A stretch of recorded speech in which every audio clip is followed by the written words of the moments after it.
But shall we talk about Lewis O'Brien, who has been reported that Town could be in a hurry to sign the Premier League midfielder, of course, at Nottingham Forest, but he was on loan at Middlesbrough last season. Colchester born, I saw. So, yeah, thoughts on that one? Yeah, that's quite interesting, isn't it? Sort of born in Colchester, but joined Huddersfield at a very young age and came through their academy. Was captain for Huddersfield, impressed in the Championship, and then went to Nottingham Forest as part of a double deal involving fullback Harry Toffolo, which reports sort of stated that was a combined £10 million at the time. Bit of confusion, as often as there is with these sort of double deals, as where the weighting was on those two players and how much kind of O'Brien was valued at. Um, and Yeah, just found his chances a little bit limited. Forest fans seem to think he maybe didn't get a fair go at it, but made 6 starts and 7 sub appearances in his debut season in the Premier League with Forest, and then last season, as you say, Middlesbrough is where he finished up. He had a little spell in the MLS in the first half of the season as well. So, yeah, it's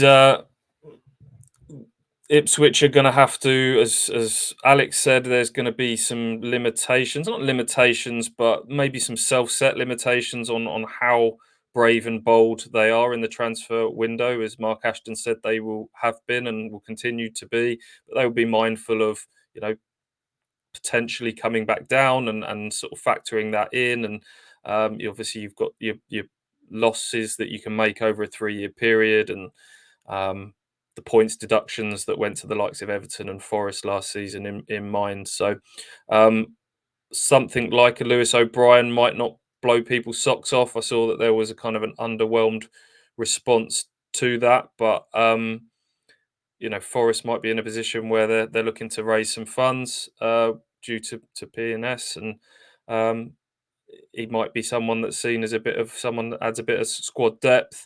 That said, from the conversations I've had since, I don't think there is anything in that report from the subsequent conversations I've had, likewise with the Tom Lawrence one. So, bit of a moot point there, but I think it's always worth having a sort of a discussion around the pros and cons of these players and whether they tick the boxes.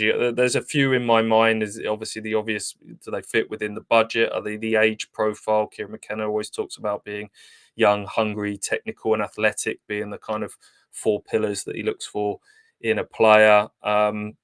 Stylistically, do they fit into the system and the style of play as well? So, and then the off-field character, which I think should never be underestimated. I think that's that has to be a given if you're going to be joining Ipswich Town. So, yeah, ticked a few boxes, made a bit of sense when I first looked at it, but I can also understand Ipswich fans sort of saying we maybe can set our sights a little bit higher potentially. But no, nothing in that one, nothing in the Tom Lawrence one from what I understand. But always worth a little discussion around these players as they crop up.